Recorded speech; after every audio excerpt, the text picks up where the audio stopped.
कोंबडीवरून झालेल्या वादातून चंदन गुजर नावाच्या व्यक्तीने आपल्याच शेजारच्या 6 जणांना गाडीने चिरडलं।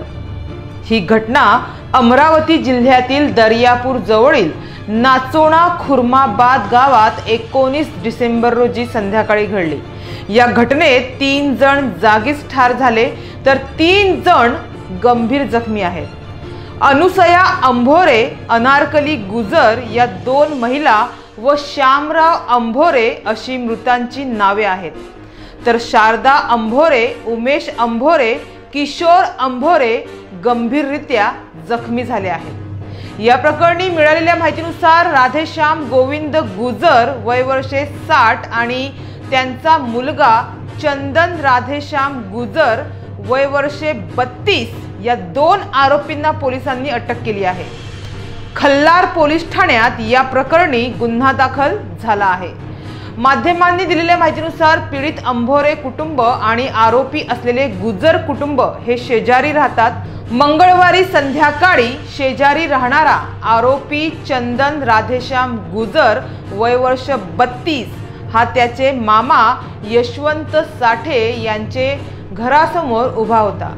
त्यावेळी आरोपीने फिर्यादीस म्हणजे श्यामराव अंभोरे यांना बोलावले व सांगितले की तुझ्या कुत्र्याने माझी कोंबडी पकडली।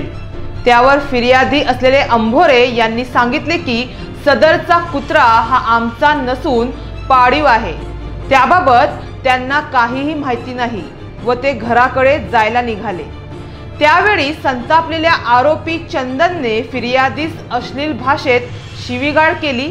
हा वाद विकोपाला गेला आणि आरोपी असलेल्या चंदन गुजरचे वडील राधेश्याम गुजर हे देखील कुऱ्हाड घेऊन आले व हा वादाचा जोरजोराच्या आवाजामुळे अंभोरे कुटुंब देखील बाहेर आले। त्यानंतर तक्रार दाखल करायला जातो म्हणून आरोपी चंदनने त्याची 4 चाकी इको गाडी काढली आणि काही कळण्यापूर्वीच शेजारीच उभ्या असलेल्या अंभोरे कुटुंबावर ती गाडी चढवली।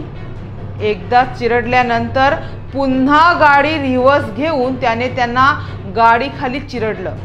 आरोपी वारंवार हे कृत्य करत होता असा दावा सुद्धा केला जात आहे। मात्र अशा क्षुल्लक कारणावरून प्राणघातक हल्ला करून 3घांचा मृत्यू होणे हे मनाला चटका लावून जाणारी घटना आहे। कोंबडी व कुत्र्याचे वादावरून 3 लोकांची निर्घृण हत्या करण्यात येते। महाराष्ट्रासाठी ही लाजिरवाणी बाब आहे।